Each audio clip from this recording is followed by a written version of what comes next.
Hey guys, Jason, Fender Garage. We are at Barrett Jackson Saturday and in the Meguiars booth. And so right here you've noticed a SEMA truck that we built is here in the Meguiars booth on display and kind of showing off some of the product and things that we've done. And so we'll come over and take a quick little peek and we'll talk about some of the elements that we put into it. So, sorry. So the coolest part back here is really what's underneath the deck lid of the truck.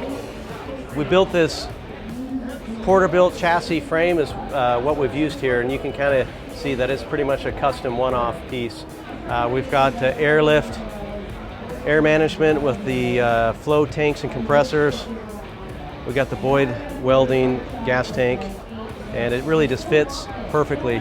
We got the Dakota digital actuators that we're using that have caused the bed to go up, and this wood is actually wood, but it's made out of Iroko. So if you've ever heard of Iroko, then good for you. If you haven't, it's kind of in Africa, they call it African teak, but it's not really teak. So anyways, but cool finish.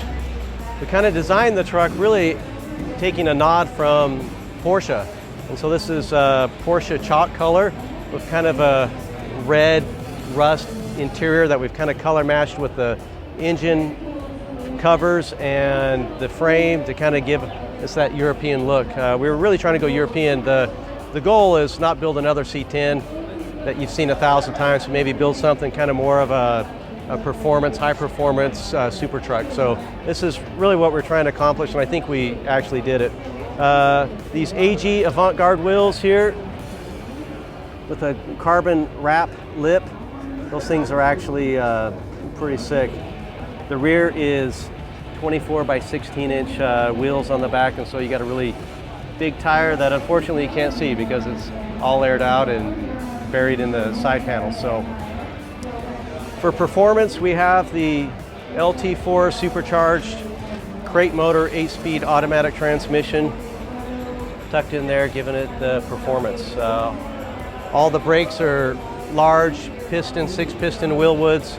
And just with the setup, we just used manual brakes on it. We didn't need a booster or hydro booster or anything like that. It stops pretty well. So anyways, if you're thinking about coming out to Barrett, definitely stop by the Meguiars booth and come check us out and take a look at the truck and make sure you don't miss it. Thanks.